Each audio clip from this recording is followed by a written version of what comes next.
The following is a program of the Santa Barbara County Education Office. To learn more, visit sbceo.org.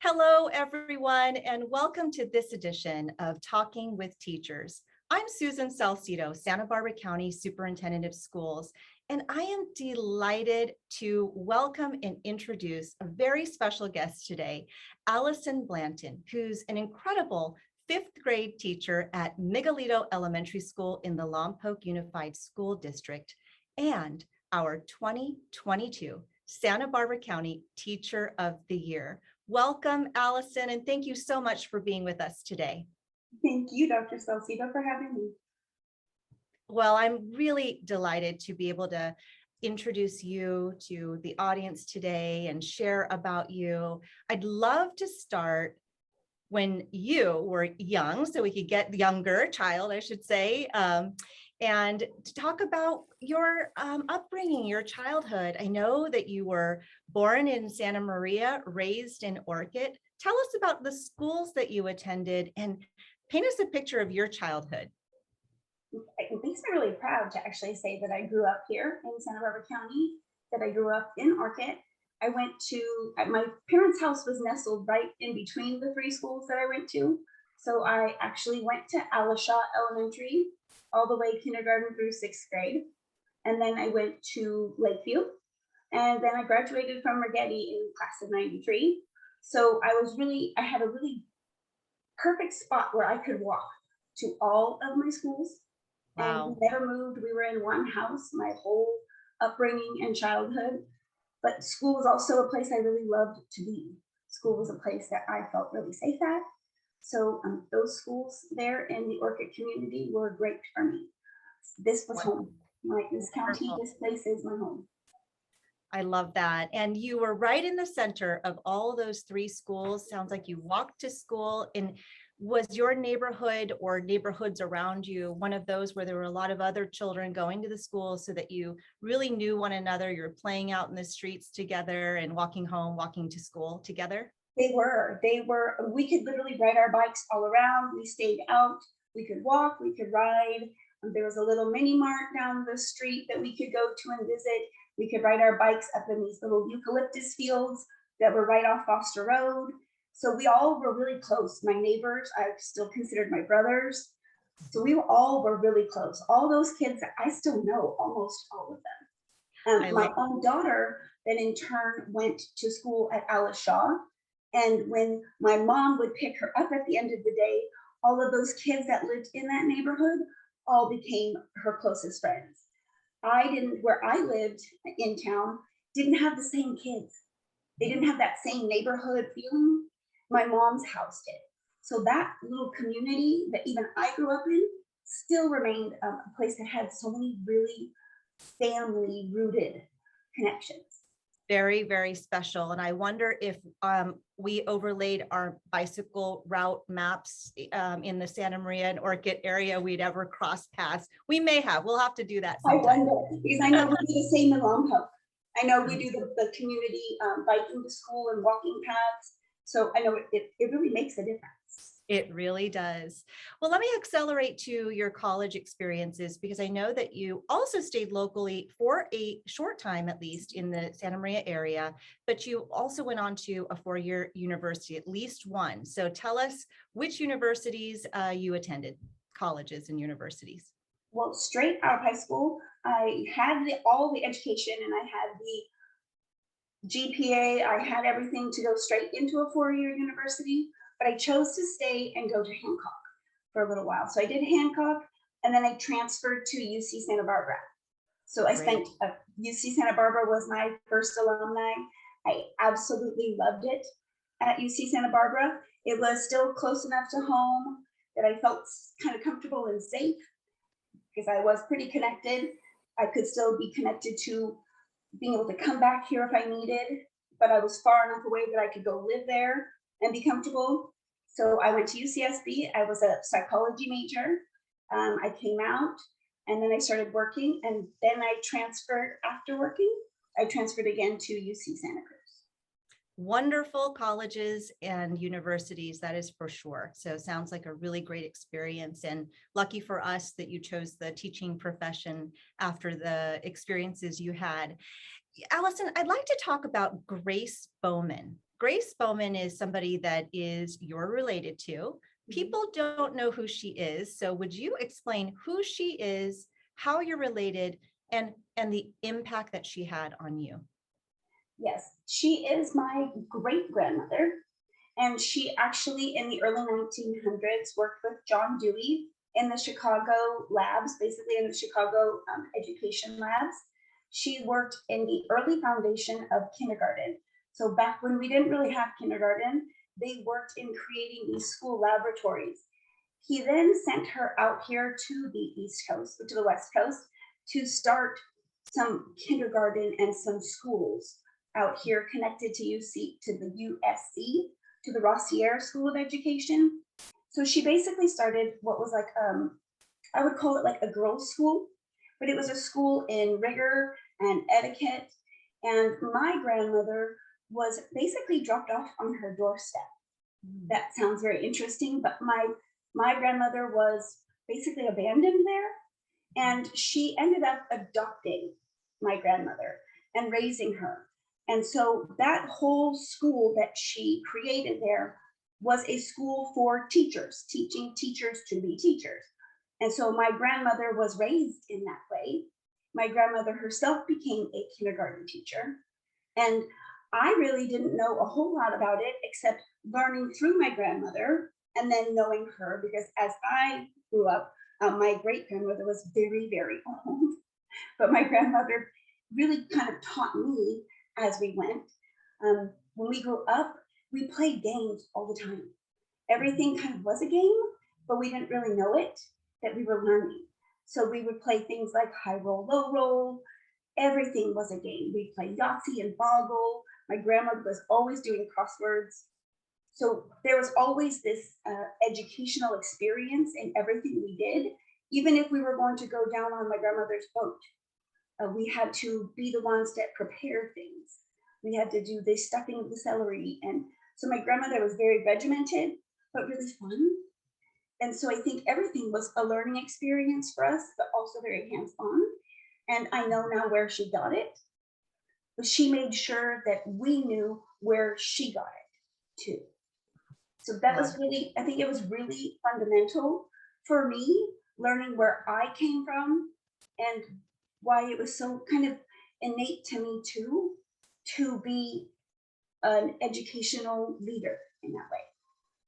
It says so much about the impact that people have had on education. Talk about your great grandmother knowing John Dewey. And if you look up John Dewey, very influential in education. So as an impactful woman in history, but then also the layers of multi-generational impact on youth and children and learning and growing up. And here you are, and your sister too, are both elementary teachers. The apples clearly did not fall far from the trees that are part of your family. And so thank you for sharing that. It's really, really exciting to hear about the history, the women in history, but also the history. There was very little, there was very little that was actually known about her.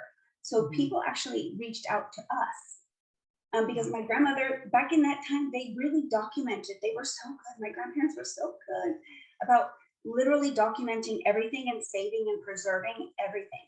And so people actually had reached out to us and said, we realized that this woman was very important. Do you have any other documents besides what we have? And we did, we had a lot. So it was very helpful, and it taught us a lot too. That's great. Well, thank you for sharing that with us and for the audience today.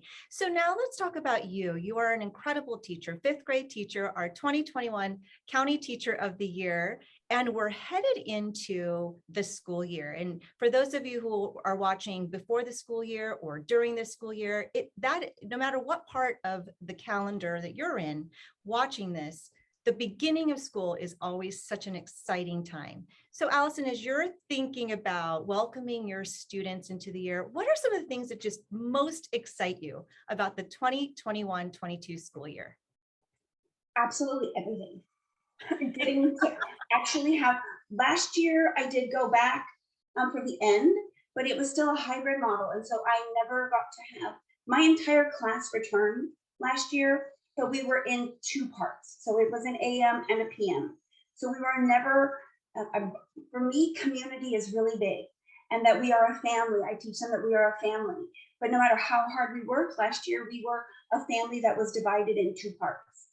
And so for me this year, I think the thing that is most important to me and that I'm most excited about is that we will all be together again in one space, and that the idea of being a family and a community will really be easier for me because we are all together, that we really get to be one big unit, and that we all just to get to be together.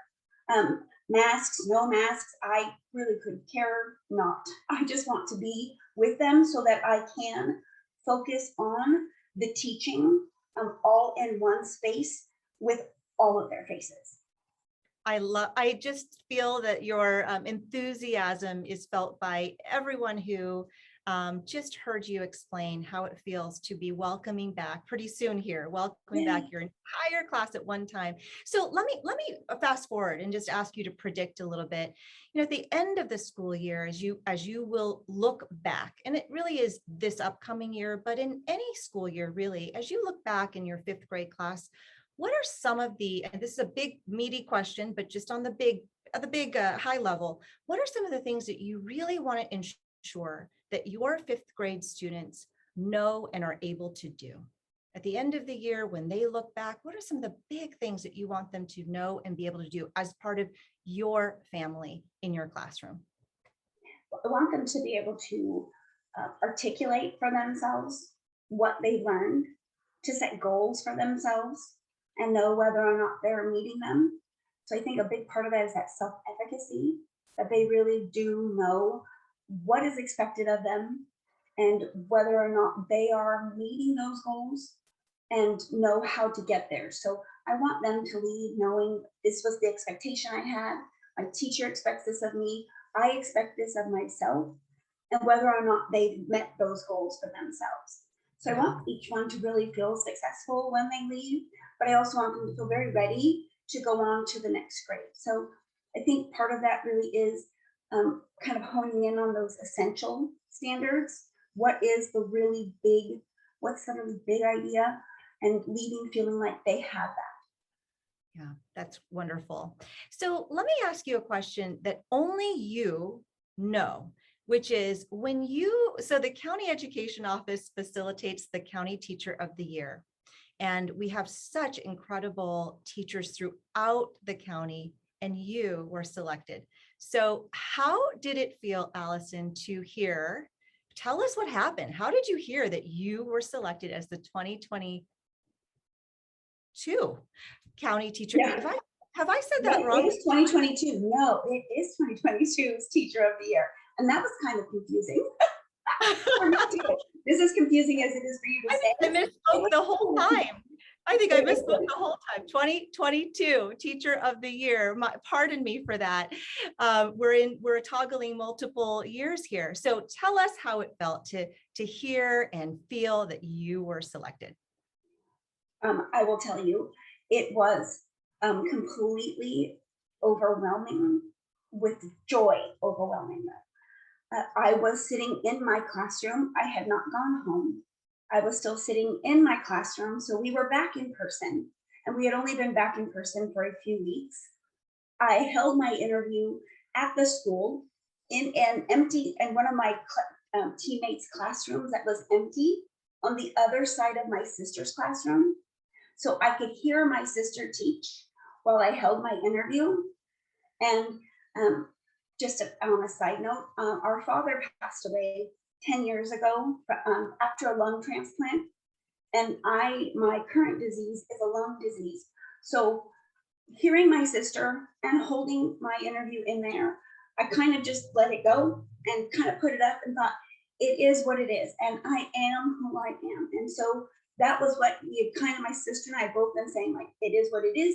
I am who I am. I offer it up, and it'll be what it is. And when I sat in my classroom and the phone rang, I thought, well, it's okay. if that's them calling to say, we really appreciated your presentation and your interview. You were great. But then I accept that too. That's what it is. I always say, my grandparents, my grandma, she used to always say, que sera, sera. That was her big thing. Que sera, sera. What will be, will be. And she would play it on the piano in true teacher fashion. And so I just said, que sera, sera. But when I answered and he was like, I just wanted to know, that was phenomenal. And we would love to have you. It was like,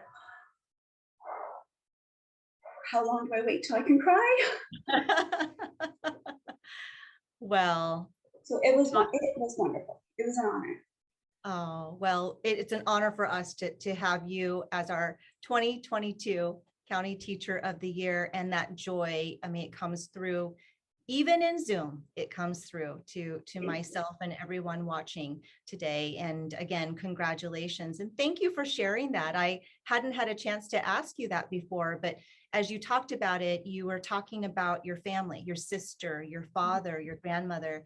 And I just feel so strongly that is to your core, it's about family. And that's really what you bring to the teaching profession and to your classroom. So I want to ask you, Alisyn, about teachers or individuals who are watching today who are thinking, this Alisyn Blanton, I want to be like her. I want to be a teacher. What kind of advice would you have for somebody who's considering entering into the teaching profession?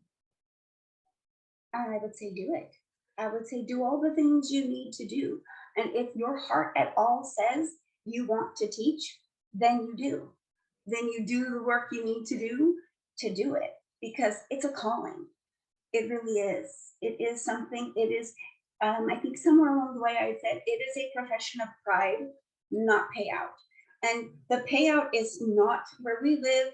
It's not that you hear teachers all the time say, oh, we don't do it for the pay. We don't. You do it because you do it for pride. And you do it because it is something that you love. It is a calling.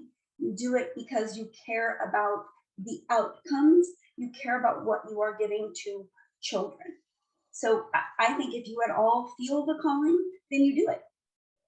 Yeah. You carry it out. It's what you're providing, and it's also the outcome for the children and the passion. And so when you think back, and tell us how many years you've been a teacher. Almost 20. I think this is my 20. 2022 will be 20. 2022 will be 20. So this will be a challenging question. So I know among many, many, many, many highlights, you could spend our time together talking about them all. But what are a few highlights from your almost 20-year teaching career thus far? I will say probably one of the greatest highlights in my career, because I have taught at several schools. I've taught in 2 different school districts. I will say probably one of the most important and amazing things that happened in my career was when I first came to Miguelito Elementary.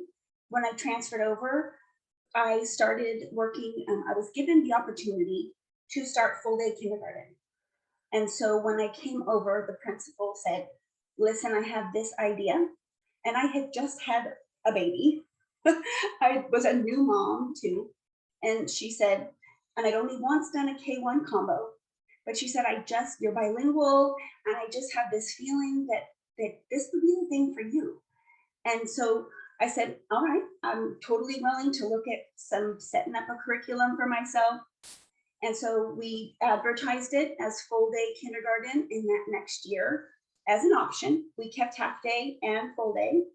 And another teacher was willing to join me, who remains a very close good friend of mine. And we advertised full day kindergarten in Lompoc. And that year it was an option. The next year, you still had like an option of half day.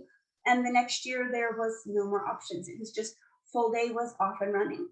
And I think it was one of the best things that I ever personally experienced, because watching those kids have that full day experience, I had time to, I didn't feel rushed. I could have academic rigor in kindergarten and have exploration and play and time to rest and more outside time. It just gave me the time to do everything. And it also gave me time to meet the needs of the families. Yeah. Even if it meant that they wanted full day because they needed that support with work. I came from Head Start. I worked in Head Start before I was ever a teacher.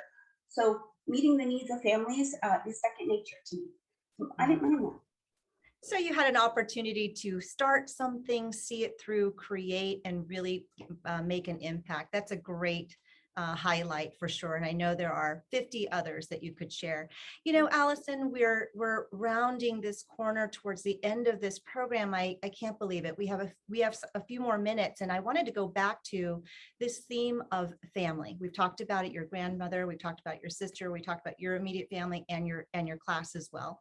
So I'd love to know, as you're thinking again about your classroom family, the students that are about ready to walk through the door with bright, shining faces and you can see in person, what is something that you would like for your classroom family to know, a message from you to them? We are going to have a busy year. We always say, I've often said, I didn't even create the bee. They call me the bee, but the hive is always buzzing. Last year, the kids were kind of hip and they turned buzzing into bussin'. I don't even know what that means. It's one of their TikTok terms. But Right. in the hive, we're busy. We have a lot to do starting on day one, but it's a lot of hands-on projects. And I am a teacher that really works to meet their needs. Busy doesn't mean you're doing lots of extra work. Busy means you're doing the work that's right for you. And so I just want them to know that I'm ready for them and I'm ready to have fun. I'm ready to do a lot of learning and moving and a lot of experiences way ahead. And I hope that actually we maybe actually can do some field trips. We might actually get some real experiences this year that are just a little bit different. Yeah.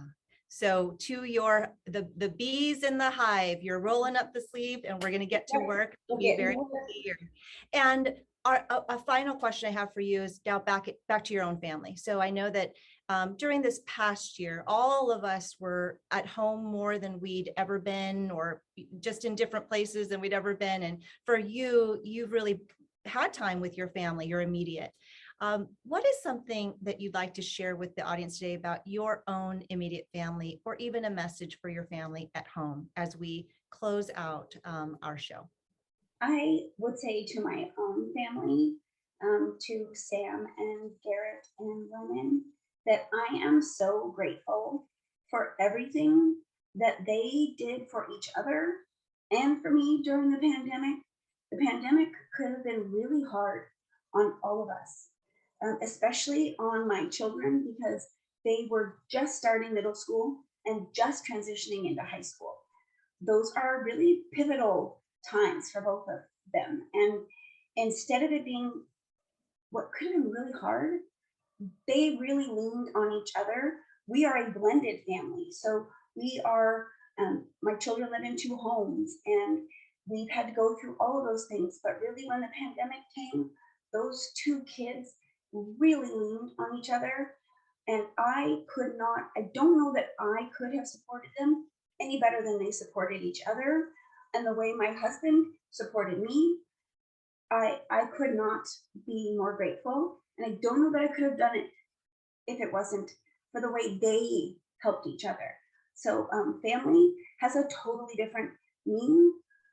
Family changes for me a lot of times, but I'm grateful for them. I'm grateful for our extended family, our blended family, Lennon's parents, Garrett's other parents. And we really, truly are a village. We really are. And I'm so grateful. Obviously, you have such a grateful heart for everyone with whom you work, with whom you live, your own family, immediate and extended. You know, Alisyn, your joy of the teaching profession comes through with every word that you speak. I know that you're excited about welcoming your own student family into your classroom in person, and you have such a grateful heart for those who are at home for you, because you do need that support as well. It's an all-in profession, teaching is, and you are all in with all of that support. So thank you, Alisyn, so much for your time with us today, for sharing your story, for sharing your experiences, and for doing all that you do each and every year for your students, online and in person. Do it anywhere. You would do it anywhere. Mhm. And I want to say thanks to our audience today for joining us for this edition of Talking with Teachers. I'm Susan Salcido, Santa Barbara County Superintendent of Schools, and thank you again for joining us today. Thank you, Alisyn. Thank you.